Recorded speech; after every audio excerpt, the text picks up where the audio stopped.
بسم اللہ الرحمن الرحیم۔ محترم سامعین السلام علیکم۔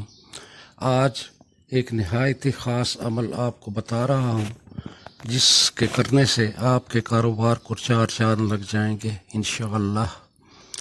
کوئی رشتہ، کوئی خوشی اور کوئی جذبہ مشکل نہیں ہوتا، ان سب کے بھی پاؤں ہوتے ہیں، بس ہمارا رویہ اور سلوک دیکھ کر کبھی تو یہ سب بھاگ کر ہمارے قریب آ جاتے ہیں اور کبھی آہستہ آہستہ سب رشتے ہم سے بہت دور چلے جاتے ہیں۔ لہٰذا ہمیں اپنے رویوں پر اور سلوک پر غور کرنا چاہیے۔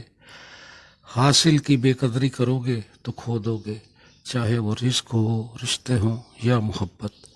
حضرت علی رضی اللہ تعالیٰ عنہ نے فرمایا، کبھی بھی کامیابی کو دماغ میں اور ناکامی کو دل میں جگہ نہ دینا، کیونکہ کامیابی دماغ میں تکبر اور ناکامی دل میں مایوسی پیدا کرتی ہے۔ اس غریبی سے پناہ مانگو جو مایوس کر دیتی ہے، اور اس مال سے پناہ مانگو جو مغرور کر دیتا ہے۔ انسان مکان بدلتا ہے، رشتے بدلتا ہے، دوست بدلتا ہے، لیکن پھر بھی دکھی رہتا ہے، کیونکہ وہ اپنا رویہ نہیں بدلتا۔ جس انسان کو اللہ کے ہر کام میں حکمت ہونے کی سمجھ آ جائے، وہ زندگی میں کسی بھی واقعہ کے رونما ہونے پر شکوہ نہیں کرتا، صرف تسلیم اور فکر کرتا ہے۔ مصیبتوں کا مقابلہ صبر سے اور نعمتوں کی حفاظت شکر سے ادا کرنا چاہیے۔ دنیا کا سب سے خوبصورت انسان وہ ہے جس سے بات کرنا آسان ہو، جس سے مشکل میں مدد مانگنا آسان ہو، اور جو دوسروں کے دکھ درد میں شامل رہے، جو آنسو پونچھنا جانتا ہو، جو مرہم بننا اور مرہم لگانا جانتا ہو۔ اگر آپ ایسے انسان ہیں تو یقیناً اللہ نے آپ کو خاص بنایا ہے۔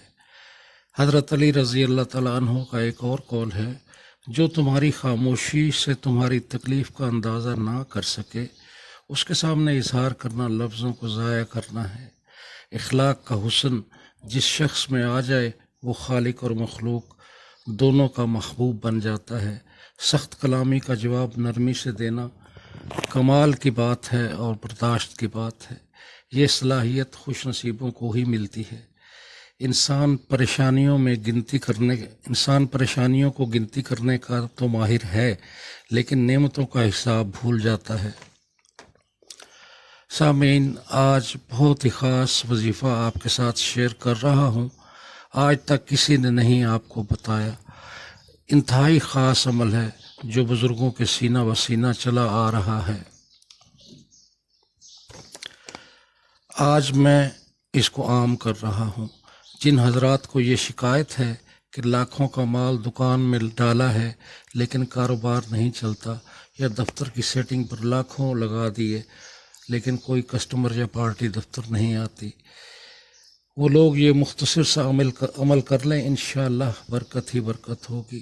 نمبر 1، جب صبح تالا کھولیں تو ہر تالا کھولنے سے پہلے ایک بار درود شریف پڑھیں، یعنی جتنے تالے کھولیں اتنی بار درود شریف پڑھیں۔ نمبر 2، جب آپ اپنی سیٹ پر بیٹھیں تو ایک بار التحیات للہ آخر تک پڑھیں، التحیات للہ جو آپ نماز میں پڑھتے ہیں، صرف ایک بار۔